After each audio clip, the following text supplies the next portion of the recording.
راعيني معلش عشان لسه جديد في اول الموضوع. مره. احساسك بقى وانت قاعد كده قدام كاميرا؟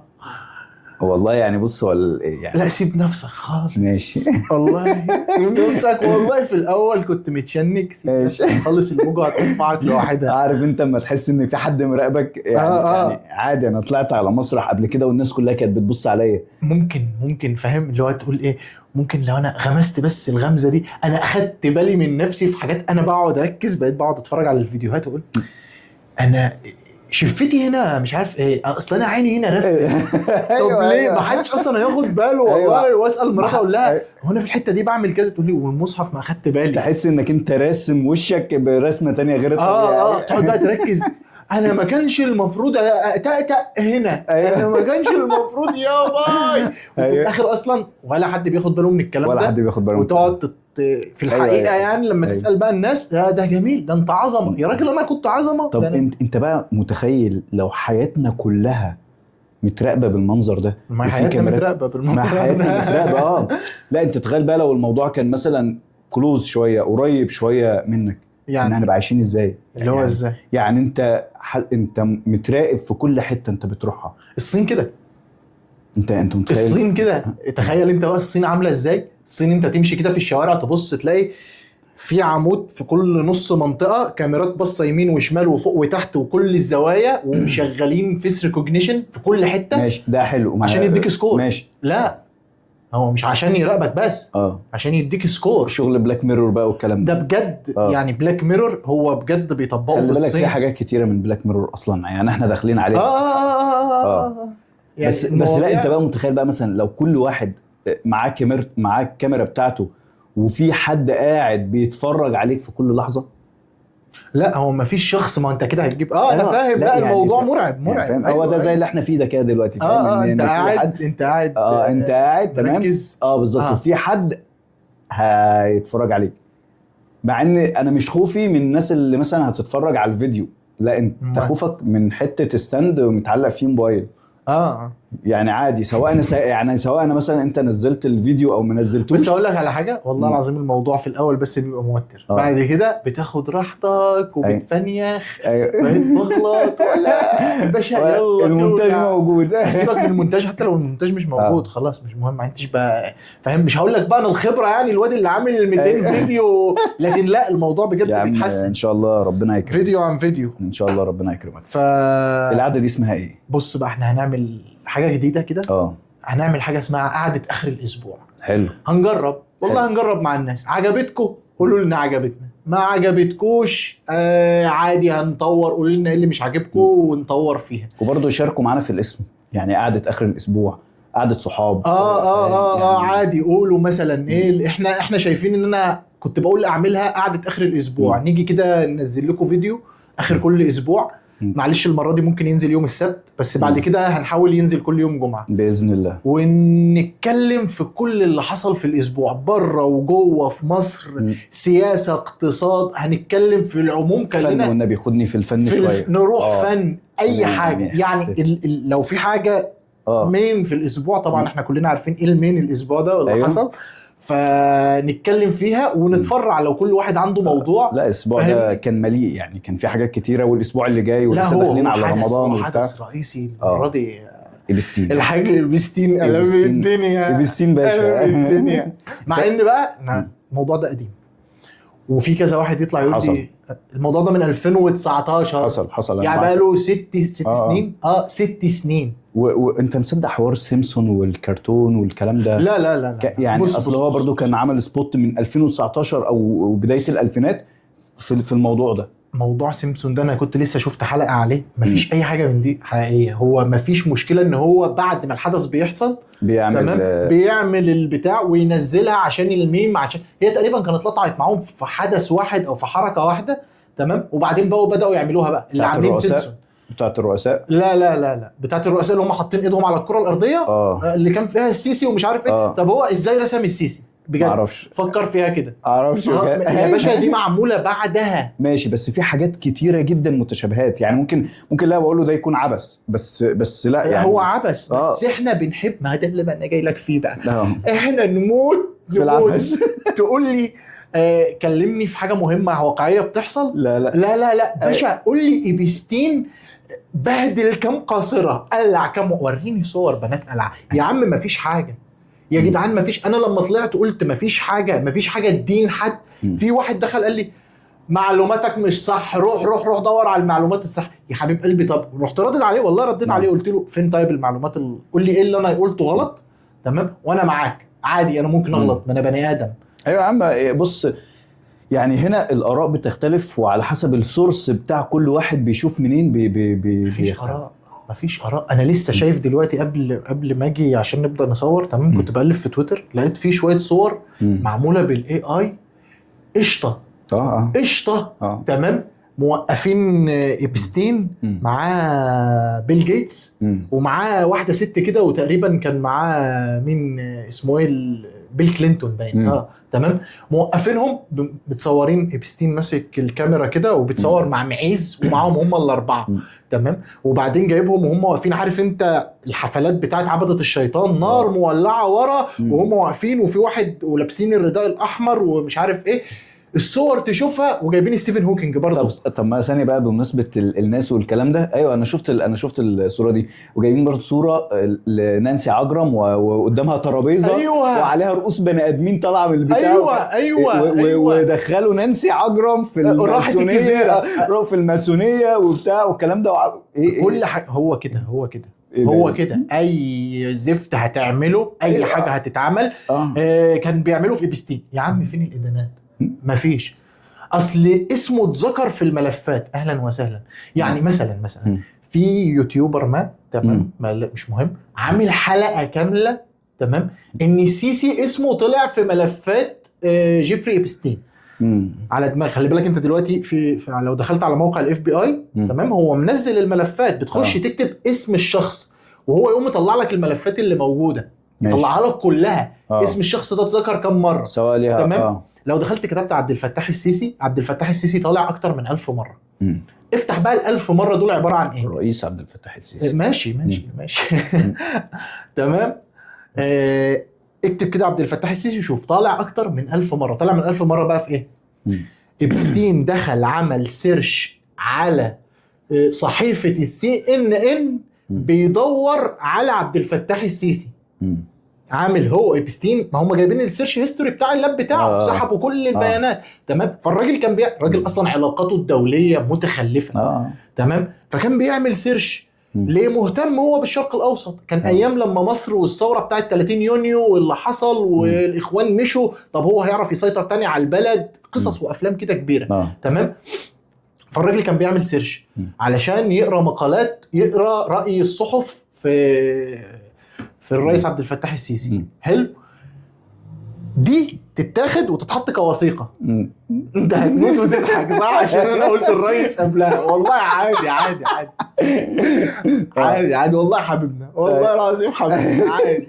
ما احنا المقامات محفوظه، فاهم؟ احنا بنتكلم في الاسماء عادي. لا غبار عليه بصراحه. فهي دي الفكره، ان انت ممكن تبقى الوثيقه اللي طالع فيها الاسم هو عمل سيرش على حاجه، هو بعت ايميل لواحد بيقول له ده كذا كذا كذا بيحصل، ومش عارف مين رئيس مصر كذا اسمه كذا. أيوة. دي بقت وثيقه. فاي حد اسمه اتذكر هو راح الجزيره ونام مع قاصرات. الناس بتحب اللت. سوري يعني في الكلمه، بس الناس بتحب اللت. اديني في اللت فاهم؟ اللبخ انا اموت في اللت. خلي بالك انا ما بقولش ان هو ما عملش كده، هو عمل كده. هو اعترف. الفكره ان هو اعترف، هو انتحر قبل ما يكمل. خلي بالك تحقيقات، مش انتحر، اتسجلت انتحار. يعني لا اتسجلت انتحار. هم دخلوا سبحان الله. بص، هو اصلا كان معاه واحد في الزنزانه، شرطي سابق. اللي كان معاه في الزنزانه كان شرطي سابق مدان في جريمه قتل. حصل. حلو الكلام. قبلها بيوم، قبل ما الراجل ده ينتحر بيوم، سحبوا الشرطي السابق ده وسابوا جيفري إيبستين لوحده في الزنزانه. مع العلم ان جيفري إيبستين كان متسجل في السجن ان هو من الاشخاص اللي هيعملوا محاوله انتحار، هيحاول يموت نفسه. تمام. هم في ناس كده بيبقى اللي فيه لسته في السجن الخطيرين، ده ممكن يموت نفسه عشان مش هيستحمل العقاب. تمام. فده لازم يتراقب كل ساعه او كل نص ساعه، لازم حارس يروح يفتح يبص عليه ويشيك. فسبحان الله الحارس ده نام، وزميله اتنقل من قبلها بيوم والكاميرات كانت عطلانه يا عيني. أيوة، الكاميرات ما هي بتعطل في الوقت ده. أيوة. لا مش في اليوم، مش في الوقت ده، في النص ساعه يعني اليوم كله كاميرات شغاله. حصل عطل في النص ساعه دي، هي نص ساعه وقت اصلا، انت مش محتاج اكتر من نص ساعه عشان تخش تشنق واحد. ربنا تمام. سبحان الله. فاهم؟ فالراجل اللي اتشنق فهو كان معترف انا عملت، والمساعده بتاعته اللي هي قاعد يقول لك مراته هي مش مراته، هي كانت المساعده بتاعته. تمام. المساعده بتاعته اتحكم عليها ب 20 سنه. طب بجد بقى يعني تفتكر انت ليه شايف ان الموضوع ده بدأ يتفتح دلوقتي طالما احنا بنتكلم ان هو مثلا من 2019؟ حلو. اشمعنى دلوقتي؟ ما هو ده اللي انا قلته ده. ما ده اللي انا قلته. انا دلوقتي عايز اهوشك، انا ماسك عليك حاجات. تهوش مين؟ اسمعني بس. ماشي. اسمعني بس. انا ماسك عليك حاجات ما انت مش هتعرف. ما انا ما ينفعش اطلع وثائق بتاعت شخص بعينه، هتبقى باينه قوي ان انا ماسك على ده بالذات. ماشي. انت عشان تهوشني تقوم معور 17 واحد. مفيش حد اتعور، ما دي الفكره. او تلوث سمعه 17 واحد. مفيش حد تلوث. الناس طالعه تقول مين اللي تلوث، مين اللي عليه ايدان. يعني كل الناس اللي مفيش ادانات. مش بتكلم مفيش ادانات. الناس دي اسمها مذكور من 2019 في يعني في موضوع شك كده. موضوع الشك ده واسماء الناس دي كلها كانت موجوده من 2019. دي اول نقطه انت لازم تبقى عارفها. ايوه ماشي. بس مثلا هقول لك حاجه، مثلا ليتس سي مثلا 5% كان عندهم معلومات عن الموضوع ده. النهارده انت عندك 90% من البشر سمعوا. ليه بقى؟ مفيش حد اصلا ما يعرفش. ليه بقى؟ افهمني. كده خلينا نمشيها بالراحه. كده الناس دي كانت معروف اسمائها مش جديده. يعني هو ما لوثش اسماء جديده، ما اظهرش حاجات جديده. تمام. كل الاسماء دي كانت معروفه. حلو. الموضوع كان نايم وانا معايا الكروت اللي جوه الموضوع. خلي بالك هم اكتر من 3.5 مليون ملف. في ملفات لسه نايمه جوه. تمام. ما اللي طلع ده بيقول لك تقريبا مش عارف يعني 3.5 لا هم تقريبا 10 مليون هم طلعوا 3.5 وهيفرجوا عن الباقي بس مش دلوقتي. ليه ما تفرج عن كله؟ ليه مش دلوقتي؟ ماشي. فانا معايا، انا ماسك عليك حاجات. حلو. وانت معروف ان انت كنت بتروح عند جيفري إبستين. تمام. بس ما فيش عليك ادانه. وانا نفسي تعمل لي طلب، او انا طلبت منك حاجه وانت زمزقت. تمام. هل العقل بيقول ان انا اطلع الفضيحه بتاعتك؟ لا. انا لو طلعت الفضيحه بتاعتك تمام ما عنديش تحت درسي، خلاص انت ما عنديش تحت رجلي، خلاص. ما خلاص. أيوة. انت اوريدي خلاص بقى الطوبه وجت في المعطوبه واخبط دماغك في الحيطه ويولع بجاز. تمام. انا اتفضحت، انا ما عدتش بقى على حاجه. ايوه بالظبط. خلاص خسرت كل حاجه. لا يا باشا، انا ههوشك. هطلع حاجات للعلن واقيم عليك الراي العام والاعلام والدنيا والدين، وهيئ لك ان في قصه وحوار، اوريك انا اقدر اعمل ايه. تمام. من غير ما اعملها. يعني مين اللي مقصود بالكلام ده؟ لا عمرك بقى ما هتعرف. في ناس طبعا تقول لك عشان ترامب ما ضربش ايران. تمام. مع ان الموضوع مش بالبساطه دي. يعني فكره ان هو يضرب ايران، انا عملت حلقه بشوفوها زقوا معايا الحلقات زقوا معايا المركب. تمام. عشان يضربها الموضوع مش سهل. ان شاء الله ربنا يكرمك يعني بغض النظر عن اي حاجه. عشان يضربها الموضوع مش سهل. محتاج وقت ومجهود، حاجه يعني قرف. وازاي يضرب ويخش ازاي وما ياثرش على الخليج، وفي اطراف كتير والمواضيع متشعبه. الموضوع مش سهل على فكره. حته ضرب ايران دي مش سهل. ايوه يعني مش سهل. لا يعني مش سهل. هيبهدل مع الخليج. وما تستهونش بايران برضو يعني. لا ما حدش قال يستهون بايران. يعني ايران مين؟ هو مش هيعرف يا ابني. فكره ان هو يخش، هو لو ضرب وعايز يغير النظام يضرب ضربه تغير النظام. يعني خلينا بس في موضوعنا. بلاش موضوع ايران عشان الناس ما بتحبش الناس تموت في الفضايح. خلينا في الفضايح. تمام. خلينا في المؤامرات كرة الارض مدوره ولا مسطحه والكلام ده. مش عارف انا هتفرق فين. فبس فانا بضغط على حد. مين هو بقى؟ محدش عارف ومش هتعرف. هو ده الفكره، ان انت ما تعرفش اصلا انا بضغط على مين. يبقى ده مثلا نقدر نقول كوموفلاش لحاجه تانية. في حاجه شغاله من ورا. في حاجه شغاله وعلى حد. ما حدش لسه عارف مين الحد ده ولا عارف ايه الحاجه دي. وسبحان الله النهارده المفاوضات فشلت بتاعت ايران.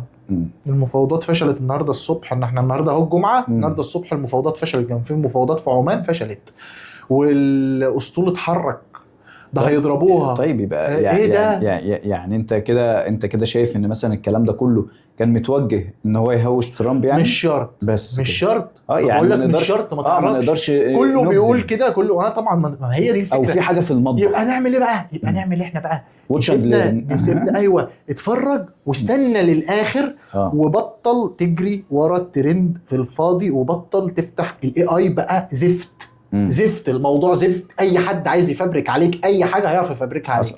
ايه ده بطل.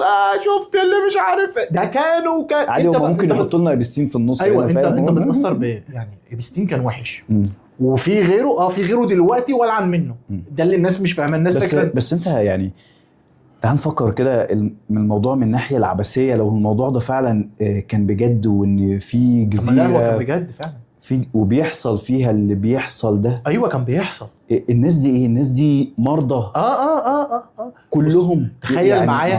ما انا هقول لك، تخيل معايا ان انا دلوقتي فجأة مش فجأة، انا راجل ملياردير، تمام؟ الفلوس لا تعني لي شيء، تمام. ما هو انا مش محتاج. ده بيجيب لوسه عقليه والله العظيم. ما هو انت بتبدا تعلي في الليفل على نفسك بقى خلاص. ماشي، هعلي في الليفل على نفسي. معلش، ليه هروح اعمل حاجه زي دي عشان وسط ناس وبتاع عشان ما هو طب ما انا راجل ملياردير. انا بعمل وسط ناس عشان هم بيعملوا زيي، فانا مش ايوه. طب ما انا راجل ملياردير. طب ما يعني لو انا بعمل فعل دنيء وقذر وبشع، اعمله لوحدي في الميدان. عملته وخلص وزهقت. انا عايز مور اكشن. مور اكشن ايه؟ ايوه، اكشن الطبيعي ماله؟ زود لي فاهم؟ احنا بنات خلصنا البنات، خش في قاصرات، هات لي رضع يعني الفتره اللي جايه بقى. استغفر الله العظيم يا رب، ابدا بقى هات لي رضع. فاهم؟ موضوع مقزز قوي. لا طبعا، ما هو موضوع مقزز. احنا بنضحك من الهبل يعني، فاهم؟ بس الموضوع مقزز وما زال بيحصل ولسه بيحصل وموجود في ناس. عشان خاطري بجد والله العظيم يعني نهدى شويه ونروق، عشان المواضيع مش مستاهله كل المرمطه دي. عادي يعني، مشوا اموركم. لا هو يعني كده الناس والعالم ستوب. عشان بس نبقى عشان دي يعني تبقى كلمه ليك في المونتاج، يعني ان نقطت في الحته دي عشان انت قمت فقطعت الكادر في الميه. ما تعملش كده تاني، عادي خالص. كمل. ماشي كمل. احنا اتعامل بطبيعي، عشان انت كده احنا كنا وقفنا فين؟ هتخليني مش عارف اقطع فين. لا يا عم عادي. بليه؟ لا عادي جدا يعني. شفت بقى ازاي؟ ما تقطعش تاني الريتم. ماشي. لا ماشي، مش هقطع الريتم عادي. أيوة. احنا هنكمل عادي. ايوه عادي، سيبني انا. ايوه بس انا برضو يعني مش مقتنع. ماشي تعالى يا عم نفكر اللي انا وانت معانا فلوس كتير قوي. تمام. هروح ليه اشتري بيها جزيره ماشي، اشتري جزيره، مش هي دي البوينت. انت مش هتعرف عشان انت ما جربتش. انت دلوقتي ما معكش فلوس كتير قوي، كتير لدرجه ان انت ما بتفكرش في الفلوس. افهم، اي حاجه بقت بتزهقني يا عم. واللي جاي بكرسي يعني لا ده اللي كوميدي. ده الكوميدي يعني ده كان تقريبا السوفت وير ابديت عنده بايظ. فاهم؟ مش قصدنا يعني هو كان فتح الموقع جاب اخر صفحه وزهق على البتاع، فقال لك هاتولي حقيقيين. طب ده مش شرط اسمه اتذكر. انت عارف الفكره في يعني انا بس عايز اسالك سؤال برضو. انت بتقول ان الدوكيومنتري اللي طلع ده هو مش دوكيومنتري، هي ملفات الاف بي اي. ماشي، ملفات الاف بي اي دي. تمام. انت بتقول ان هي ما فيهاش حاجه بتدين حد. حلو. هل ده معناه ان دي حاجه حصلت ما عدا 2 ولا ما حصلتش؟ ما عدا 2. بص، جيفري بيستين قال ده كان بيحصل. قبل ما يموت قال كان بيحصل. مين كان معاك ومين كان بيعمل ما كانش قال لسه. فجأة شنق نفسه عيني. شنق نفسه قبل ما يقول عن الناس. فهمت بقى المبدأ؟ فهمت الفكرة؟ تمام. والفكرة هنا ان حتى لو هو قال تمام، مفيش حاجة، مفيش صور. قول ان انا وحش وانا هقول لك ان انا حلو. كلمتي ضد كلمتك. ايوه. تعالى بقى هات لي الاثبات. الوحيد اللي كان عليه اثبات تمام، الوحيد الامير اندرو. تمام. شهود بقى كتير وقصص وبنات وكل ودي شهدت ودي شهدت ودي شهدت. فالموضوع ده مدخلين امراء عرب في ما اعرفش يعني انت عارف يومه جايبين صوره ترامب وهو معدي، عارف انت في الاستقبال بتاع الامارات؟ أيوة. كان في بنات قال لك البنات يا ابني ده الاستقبال بتاعه لما راح رسمي، يعني هو يعرض عليك في التلفزيون الرسمي يا متخلف. لا هو كان يا عم مفيش، بس نعمل فضيحه نتكلم أيوة بقى في الحاجات المهمه دي معنا، هي دي بقى الفكره. طب تعالى بقى نتكلم في الحاجات المهمه يا جماعه اللي بيحصل بجد على ارض الواقع. شوفوا الناس في غزه بيحصل لها ايه. لا مش مهم، الناس رجعت تتضرب تاني، متبهدلين، بيضربوهم تاني، تمام. شوفوا كده اللي بيحصل في ايران. هي الفكره ان الناس فاكره ان ايران دي عدوتنا عشان شيعة والكلام ده، عشان الفكر يا باشا حرام عليك، انت اي حد يبقى عدو لليهود انت المفروض تبقى عدو، تمام. لا نضربهم يا باشا، ما ينفعش، ما فيش اللي انت بتقوله ده، هيبهدلوا المنطقه. لا ما تهتمش. شوف جيفري بس وريني كده الصوره دي، افتح لي كده الملف ده يا ابن الحلال. يا ابني الناس في اليمن مدعوكه والدنيا مقلوبه، الامارات والسعوديه متخانقين مع بعض. لا فافتح لي كده الفيديو ده يا ابني، ما فيش حاجه. طب شوف بقى السودان، اتعب نفسي. لا هي الفكره بقى كلها الناس بدات تتعب نفسها وتدخل تدور على الصور والفيديوهات والفضايح وبتاع. أيوة. في حين الوقت ده كنا ممكن نستغله مثلا والناس تدور مثلا على الحقيقه. يعني برضو اهتموا بمواضيع حلوه، يعني مواضيع فعليا مؤثره ممكن. يعني من الحاجات برضو اللي الناس اهتمت، انت سمعت عن موضوع البت ضحى اللي كانت هنا في مصر دي؟ الله يرحمها. تمام. الله يرحمها. يعني موضوع زي ده ليه ما خدش الصخب هنا في مصر؟ تمام. هو اخد صخب على فكره، بس ليه ما خدش الصخب بتاع جيفري إبستين؟ انا اصلا مش متاثر بموضوع جيفري إبستين ده، ما يولع. هقول لك ليه. يعني ممكن تقول مثلا عشان دي مثلا ملهاش علاقه بحد واصل، ملهاش ظهر، ملهاش اهل، ما بتاثرش في الراي العام، مع ان حاجات زي دي هي المهمه، تصرفات زي دي هي المهمه. قبضوا على الراجل بس ناس زي دي لازم نشكل لهم حمايه. يعني مصبوط. كان في مكان، دي كانت قاعده في المكان اللي اسمه زهره مصر ده زمان. الاماكن اللي زي دي كلها اتقفلت فجاه، انا مش عارف هي ليه اتقفلت فجاه، فاهمني؟ بس ليه ما اعرفش، بس كانت حامياهم حتى ولو في كانت حامياهم، بتحمي الناس المشردة، الستات الغلابة دي كانت بتحميها، قاعدة في مكان محمية. تمام. هي طلعت للشارع، شوف بقى الزفت اللي هي قابلته في حياتها. والناس خلي بالك هو ممكن عشان يكون كده باللي انت بتحكيه ده، ان الجامعات دي لما اتقفلت موضوع المشردين والناس دي، انا حاسس ان هو انتشر بكثره قوي الفتره. لا انت بس عشان احنا في اول السنه بيفتحوا المستشفيات الزحمه، بس يبقى عندهم زحمه. لا بجد والله، لا بجد والله. يعني انا حاسس فعلا الموضوع ده، مش عارف يعني حد غيري حاسس الموضوع ده لا، بس حاسس فعلا الموضوع ده يعني بدا ينتشر وبدا يكتروا قوي الفتره دي. يعني ماشي لا بس مش ده، هم قافلينها من زمان على فكره. زهره مصر دي مقفوله بقى لها مده. تمام. بس هي البت دي عشان كانت مشهوره، يعني هي صاحبه زهره مصر، كانت بتطلع على تيك توك وتصور على طول، يعني فاهم. وضحى دي كانت من البنات المشهورين في المكان ده يعني. فلما حصل لها يعني الجريمه ايه اللي حصل مفيش. هي كانت في زهره مصر دي، وطلعت هي البت حرام متاخره عقليا شويه، ولكن مش ما بتفهمش، بتفهم. ما فيش يشفي عنها، ربنا يرحمها، يشفي عن زي حالتها يعني. تمام. هي الفكره كلها ان هي بتفهم، يعني هي كويسه عادي، ضعيفه شويه ولكن بتفهم.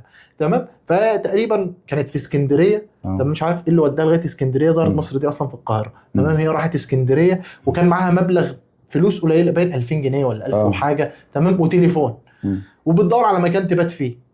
حلو. راح واحد اصطادها، تعالي وهبيتك واللي انت عايزاه وانت غلبانه، ودخل عليها بالحنجل والمنجل. تمام. دخلها الشقه عيني. تمام. راح سرق منها فلوسها واخد منها التليفون واغتصبها، وبعدين راح مقطعها وحطتها في اكياس زباله ورماها في الزباله. الجاب انا ما عنديش مشكله بجد، يعني في الاخر الجاب الشرطه قامت بدورها حلو، بس برضو لازم نحاول نحافظ على الناس دي. ما تقفلوش المؤسسات دي. اصل سامع انا كلام ان المؤسسات دي كانت بتستخدم في حاجات زي غسيل اموال ومش عارف. حلو وانا معاك، يعني ركز. صلح. ايوه صلح. يعني اللي بيغسل اموال اقفله بجد. دور وراه واقفله. لو بيعمل حاجه مؤذيه اقفله. خلي بالك لو هو مخالف اقفله. نفس فكره مسلسل ولاد الشمس. ما هي نفس الفكره، تمام. ان نفس الفكره كده. ممكن يبقى واحد برضه فعلا المسلسل ده حط سبوت والجمعيات الخيريه ايوه ممكن يبقى بيستخدمهم في حاجه غلط. انا ما عنديش مشكله، اقفل الغلطان، بس سيب الكويس. تمام. وانا ما اظنش ان مكان زي زهرة مصر عماله تطلع على تيك توك وتظهر كانت بص يعني ما تعرفش الصوره اللي بتبان لك حاجه برضو، يعني الله اعلم. طالما ما فيش حاجه اثبتت عليها رسميا تمام، يبقى ما تعرفش. اهو موضوع بقى زي ده مش يهتم ان احنا نقوم طالعين كده نقول كلمتين حلوين، يا جماعه ركزوا يا بلد افتحوا الاماكن دي تاني، الناس دي بتتبهدل. ولما حد يتكلم يحطوا عليها رقابه، يعني يحطوا عليها رقابه. طبعا تتفتح ويتحط عليها رقابه. اصل هقول لك حاجه برضو يعني ما هي بقى في نقطه في الماليه ديت، الجمعيات ديت والاماكن ديت بيدخل لها تبرعات من كل حته. تمام، غير معلومه المصدر. تمام. وما بتتسجلش، قننها وما بتتأيدش ولا بيدفع عليها ضرائب ولا الكلام ده كله، ولا تتقنن. لازم بقى حد مثلا يمسك القضيه دي ويعمل لها سيستم، ليها طريقه. احنا سيبنا بقى كل ده ومسكنا في واحد عنده جزيره في امريكا في الكاريبي. تمام.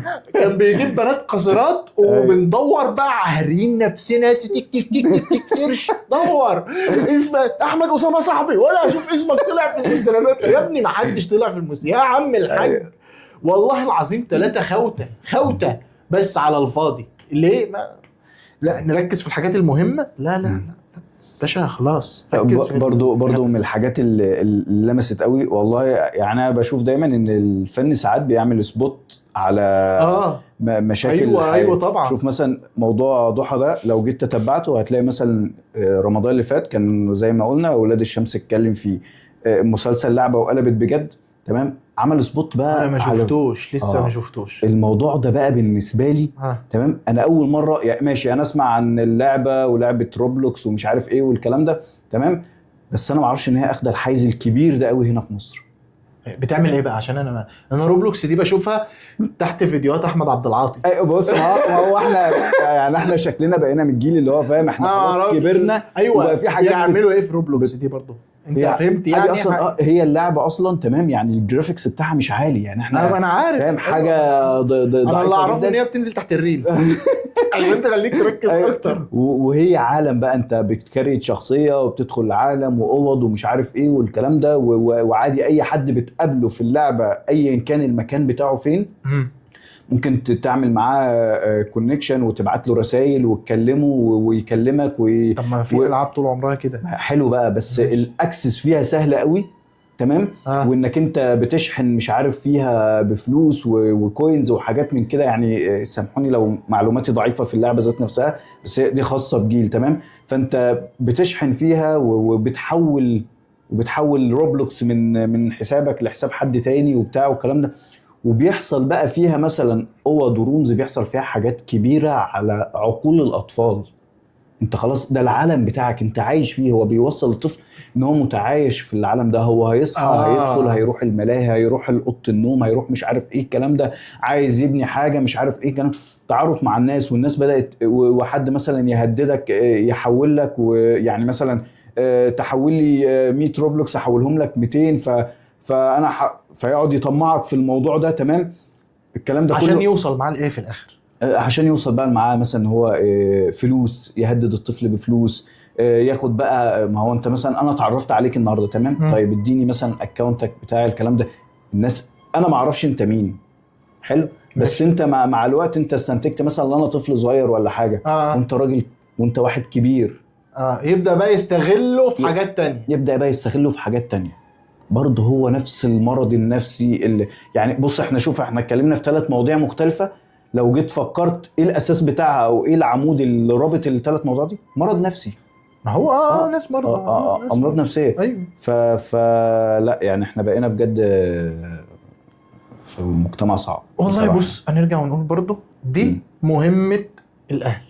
بس انت عارف ان المسلسل ده يعني اثر بالايجابي، ان يعني الحمد لله اللعبه دي اتقفلت هنا في مصر والدوله حطت. بقول لك ايه بتتشال من على الستور. تمام. بيخشوا ينزلوها من بره. خلينا نكون منطقيين. ده في فيديوهات نازله عيال صغيره بتعيط ان هي اللعبه ما بتفتحش معاهم ومش عارف ايه والكلام ده. العيال بقول لهم يعملوها ازاي. العيال مدمنه على اللعبه دي. العيال مدمنه فعلا على اللعبه دي.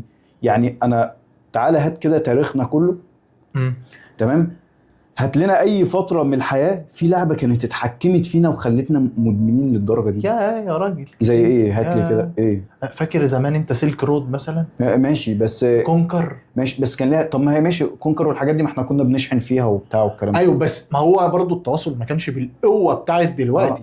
تمام، بس كان في حاجات بتتحكم. تمام، بس اهلي بقى مراقبني.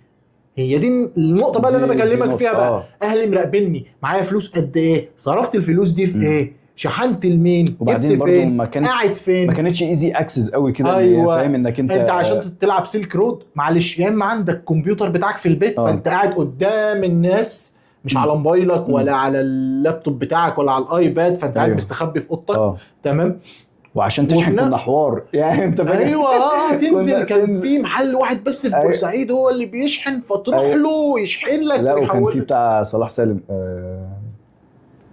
فين اللي جنب عالم الطفل، او احنا بنقول على ايوه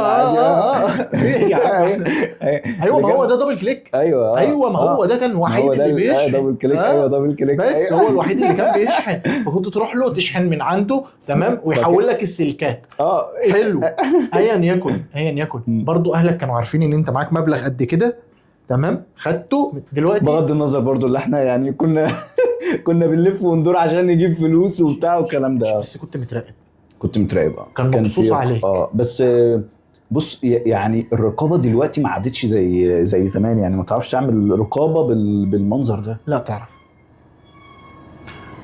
ركز. ما انت ما عادش عندك، ما هو ولادك ما عندكش الا هم. انت عندك ايه مهم في حياتك؟ تمام، غير عيالك. صح، ركز. صح ركز، امسك موبايله فتش فيه. صح. هو مش كبير علشان هو معلش لما يبقى 22 سنه ولا 25 سنه سيب له الخصوصيه. مفيش حاجه اسمها خصوصيه. سيب بابه مفتوح. بتعمل ايه؟ ايوه بتعمل ايه؟ بتكلم مين؟ وريني بتكلم مين. هات موبايلك ودور في موبايله. يا عم ايه المشكله؟ انا بعمل كده مع بنتي. صح. هي بنتي تعرف تعمل حاجه لوحدها؟ لا. فخوفهم. بتصرف الفلوس دي في ايه؟ وريني اشتريت بقى ايه اللي جبته ده. وريني. طبعا يعني لا لا لا لا لا لازم الناس فعلا تركز مع عيالها شويه. لا الراجل بقى سايب بقى عياله قاعدين بيلعبوا روبلوكس وبيدور في بيستين بقى كام واحده.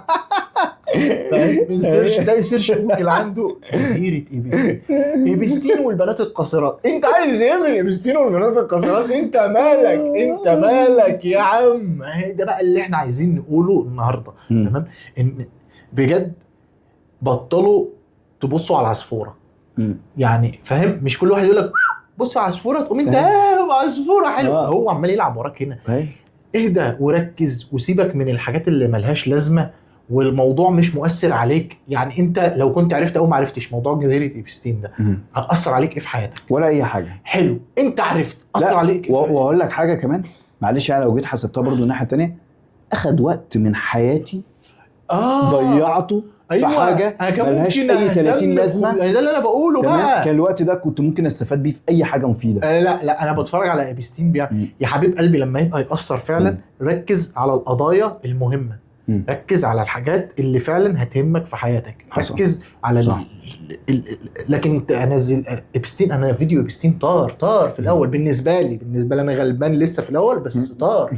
تمام، الفيديوهات التانية بنتع في قلبي وشير هنا وشير هنا. مش دي الازمه. انا مش زعلان من ده. انا بتكلم في المبدأ ذات نفسه. فاهم قصدي؟ المبدأ، فكره ان انت بس صورة الراجل ده واقف عامل كده وبتاع. دوس بص ايدك اللي اتثبتت دي ممكن نحط فيها ايبستين. فاهم؟ ايوه وانت بتسلم عليه. لا هنعملها دلوقتي. تمام، دوس.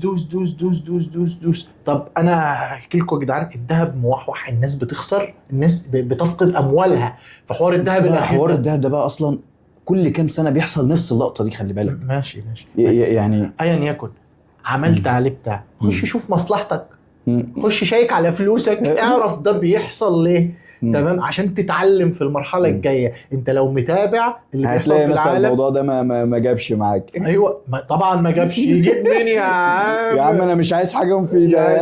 صور بنات قاصرات. يا عم افهم فلوسك اللي انت عاينها دي والدهب اللي انت شاريه كان عندك فرصه تبيع وتشتري، في فرصه تستثمر حتى لو يا عم لو باقل المبالغ. لا يعني تبيع انت لو وتشتري، ما فهمت فيش حد هيعمل لقطه كده من بيع وشراء في حركه الذهب. مش، لا انا قصدي ايه، انت يعني لو متابع تمام كنت عرفت ان في فقاعه بتحصل.